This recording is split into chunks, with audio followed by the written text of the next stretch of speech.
Ainda nesta semana, em discurso desta tribuna, analisamos a indicação dos nomes da equipe econômica, considerando-os adequados, uma feliz escolha, técnicos extremamente qualificados e que merecem um voto de confiança daqueles que desejam o bem desse país. E creio que há um desafio enorme e, no contexto desse enorme desafio, reformas fundamentais para o futuro do Brasil. Reformas vindouras que nunca chegam. Nós debatemos essas reformas há décadas e elas efetivamente não acontecem.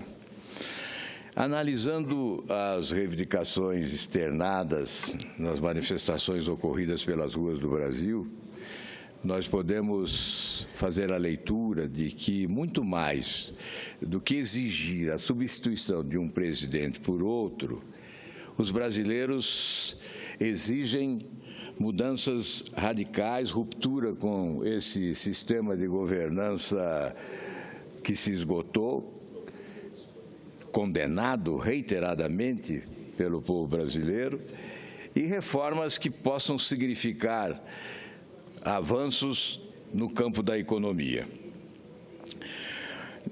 O Brasil é, portanto, um estado de reformas por vir, que são desejadas e imprescindíveis. A reforma do Pacto Federativo, por exemplo, do sistema tributário, a reforma política, a previdenciária, a penitenciária, a administrativa, a da educação, são bandeiras de reformas hasteadas por diversos grupos políticos e governos, mas que não são, de fato, levadas a cabo. O elevado grau de constitucionalização desses temas, bem como a estreita ligação e dependência recíproca dos mesmos, dão a dimensão dos desafios e complexidade que cada proposta reformadora traz implícita, que certamente afugentam governantes e parlamentares do seu enfrentamento.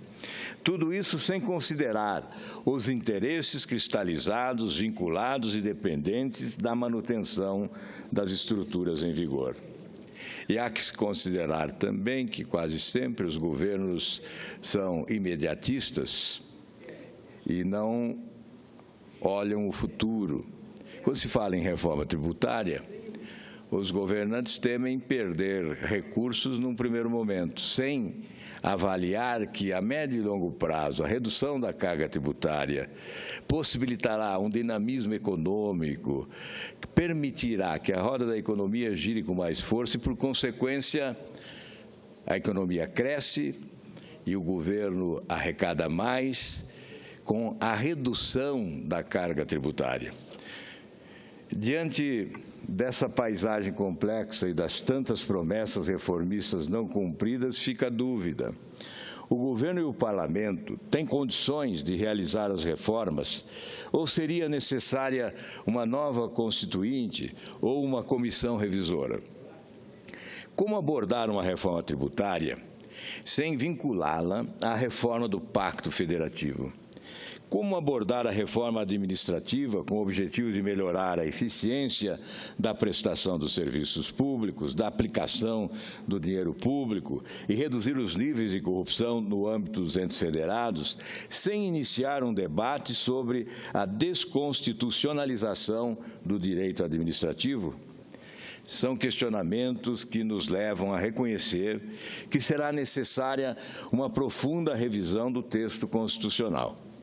A reforma tributária, que diz respeito às modificações da estrutura normativa, que cria o nascimento da obrigação para pessoas físicas e jurídicas destinarem parte de suas riquezas ao ente federado, efetivamente constitui a espinha dorsal do Pacto Federativo.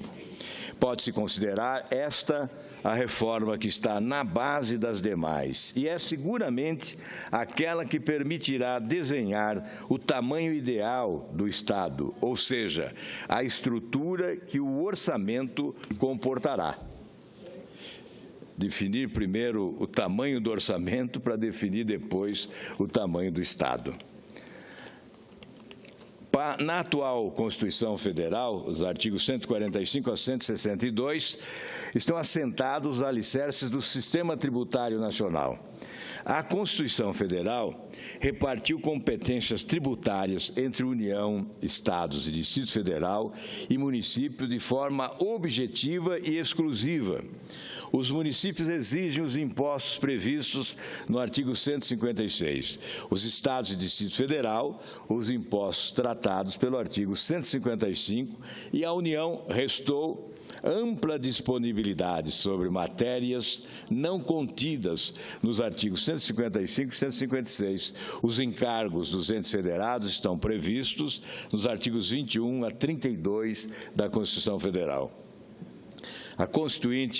O Constituinte de 88 procurou dividir mais a arrecadação entre os entes federados.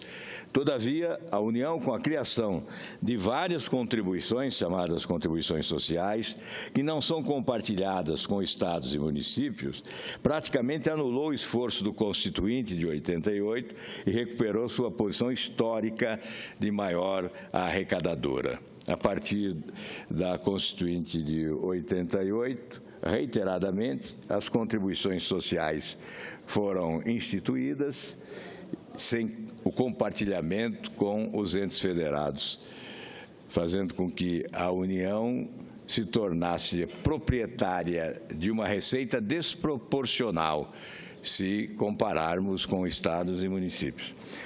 Publicação do Ministério da Fazenda e da Receita Federal, Estudos Tributários, Carga Tributária do Brasil, 2014, identifica que, em 2014, a carga tributária bruta atingiu 33,47%. Em 2013, foi de 33,74%. De toda a carga tributária brasileira, 22,9% cabe à União, 8,5% aos estados e 2,1% aos municípios. A mesma publicação apresenta um estudo comparado com os países da Organização para a Cooperação e Desenvolvimento Econômico, considerando o ano de 2013. A média da carga tributária nos países da OCDE é de 35%, sendo que nos extremos está a Dinamarca, com 48,6%, e o Chile, com 20,2%. O Brasil, como já foi visto, ostentou uma carga tributária de 33,7%, um pouco menor que a média da organização, mas acima de países como Reino Unido, 32,9%, Canadá, 30,6% e Turquia, 29,3%. Quando o estudo compara a carga tributária do Brasil com o dos demais países da América Latina, verifica-se que o Brasil apresenta uma carga maior, que é de 33,7%. A Argentina aplica a carga de 31,2%, o Uruguai 27,1% e o Peru 18,3%. Sobre a base de incidência da carga tributária nacional, comparando com os países da organização, em 2013, sua incidência sobre bens e serviços é maior no Brasil. A tributação sobre bens e serviços no Brasil atinge 17,9%. A média da OCDE é de 11,5%, sendo os Estados Unidos o país com menor tributação, 4,3%. Com relação à carga tributária sobre renda, lucro e ganho de capital, a situação do Brasil na OCDE é inversa. A Dinamarca lidera com 30,7%, a média, e é de 11,7%. O Brasil, 6,1% e a Turquia, 5,9%. Nesse ponto, cabe destacar que países como Dinamarca, Noruega, Canadá, Finlândia, Suécia e Suíça estão acima da média da OCDE. Analisando os dados da América Latina, fica claro que países com renda parecida com a do Brasil aplicam carga tributária bem menor que a brasileira, que é superada por países como Dinamarca, Noruega, Finlândia, Suécia e Suíça, que contam com robusta rede de bem-estar social, infraestrutura adequada e tradição de prestação de serviços públicos de qualidade elevada. Verifica-se assim que o Brasil possui uma carga tributária de primeiro mundo com uma prestação de serviços de terceiro mundo.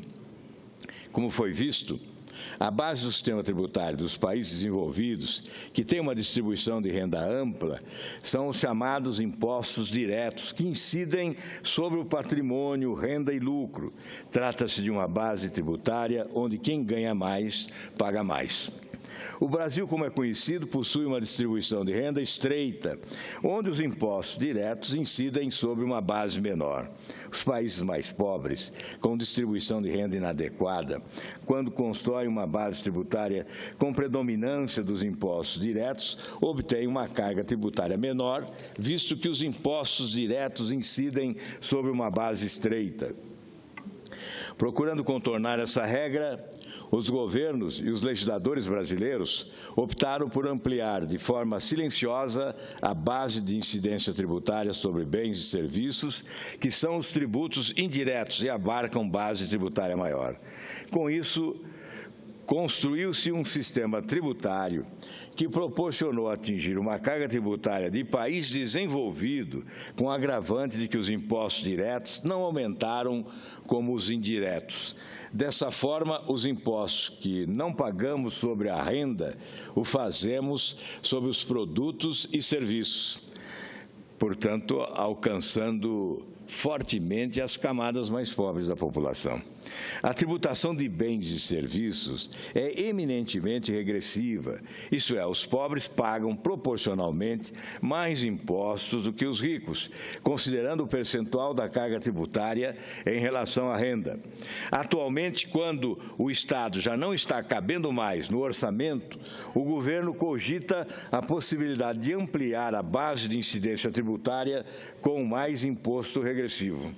Considerando o cenário posto, importante ressaltar que, quando se propuser realizar uma reforma tributária, além de enfrentar a questão sobre a distribuição do poder tributário entre os entes federados, fundamental que se enfrente a reconstrução da base de incidência tributária.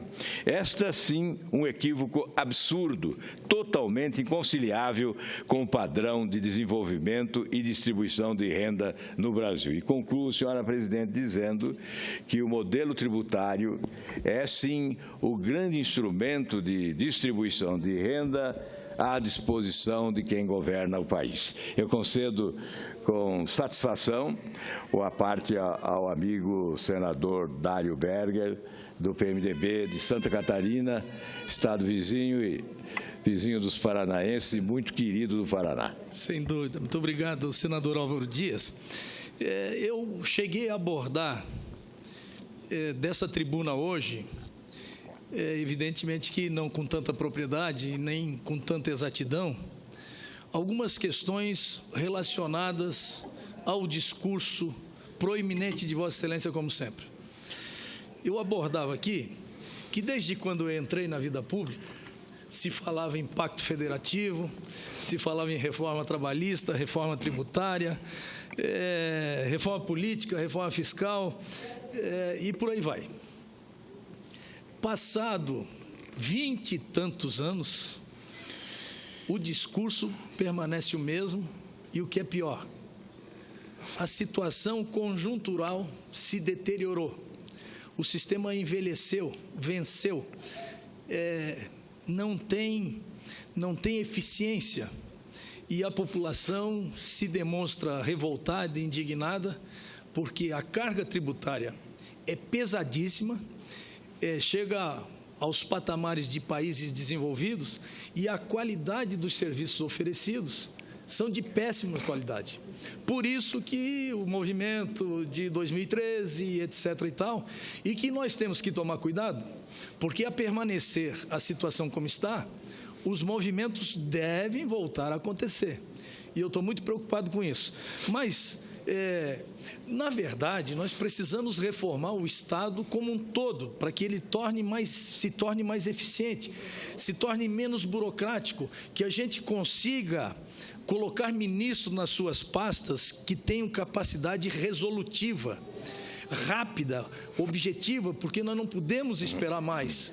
Nós não podemos ser vencidos pela máquina, pela burocracia, pelos procedimentos, pelas normas, pela legislação infraconstitucional, que normalmente se faz para dificultar a vida de quem trabalha e de quem produz. Se nós não facilitarmos a vida de quem trabalha e quem produz, não vai existir carga tributária, não vai existir imposto. A maior forma de aumentar imposto é aumentar a produção, aumentar o consumo, porque aí você consome mais, evidentemente, você recolhe mais imposto. Bem, eu não tenho nenhuma dúvida, senador Álvaro Dias, que uma reforma trabalhista se faz extremamente necessária, porque a consolidação das leis do trabalho, que muito contribuiu na relação patrão-empregado, é de 1940. E a vida passa rápido e tudo muda.